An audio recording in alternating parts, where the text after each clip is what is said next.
Hey guys, Matt from Ultimate City Source. Today I have a review of a pretty nice thing that's important to me. It's my 2010 MacBook Pro, and I say 2010 because this is the freshly updated MacBook Pro with the new processor, and unlike its bigger siblings, this does not have the i5 or i7. As you can see here on the left, it's just a standard 2.4 gigahertz Intel Core 2 Duo processor. Um, just pretty good speed still. Not terribly fast, but not terribly slow.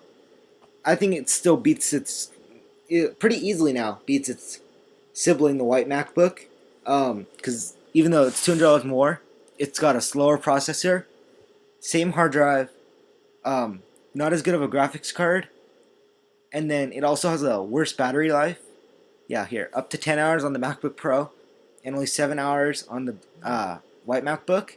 So, is it worth it now? Yes, because you also get the SD card slot in the FireWire 800. So, I'd say it does beat it out. Does it beat out its older siblings, such as like the 17-inch and 15-inch MacBook Pro? Portability-wise, yes. Um, Functionality-wise, like performance, not really. But it does the job. Um, but this is a pretty big thing. It's actually a 1 month since I've got it, and I was gonna do an after 2 week review, just forgot to post it and everything. But since I didn't, I thought I'd do after 1 month now.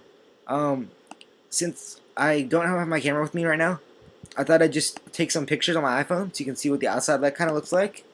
Um, Here you can see the ports of it: the standard MagSafe power charger, the gigabit Ethernet cable slot, the FireWire 800, the mini display port like slot, the two USB ports, the SD card slot, and the one audio in and audio out headphone jack.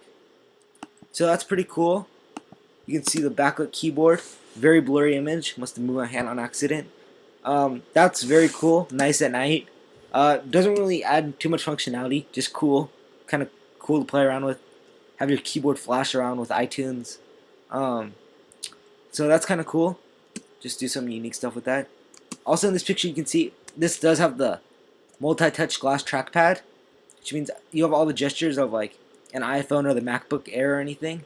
That's also shared with the white MacBook, and a picture of the back with the glowing Apple logo, which is standard for all Apple laptops.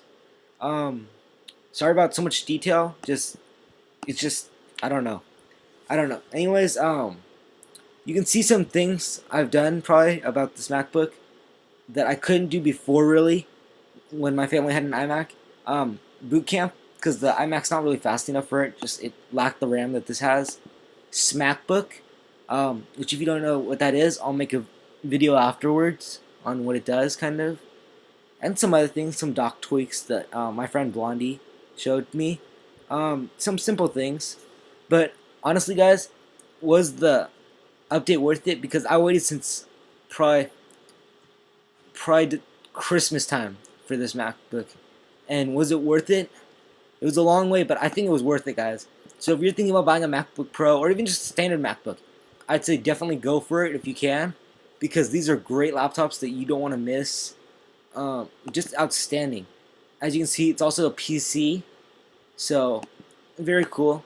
Adds the functionality for, I guess, some older people who are at work and need Windows on their computer. That's nice. Many nice things about this computer. I love the battery, how long it lasts and everything. So, as an end to this long video, I'd probably, to wrap this up, I'd give this, I think, a 5, no, maybe a 4.5 out of 5 stars. There are some things I wish it had like a little bit more power, which is not always an upgrade, as you can see, for $1,500. That price wasn't really worth it to me, since this was expensive enough to start. But you can see the prices right here. Kind of pricey compared to like Sony's or something, but hey, if you can afford it, like I said, go for it. I actually have my friend Blondie right here on the phone, so we just want to make sure you go subscribe to our new channel, the iTech Dudes.